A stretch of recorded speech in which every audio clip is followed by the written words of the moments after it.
So welcome back. This I just want to show you when you have holes like that, like this one here, you have to mount them in.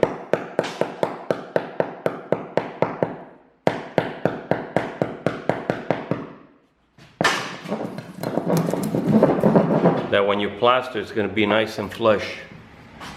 Very important.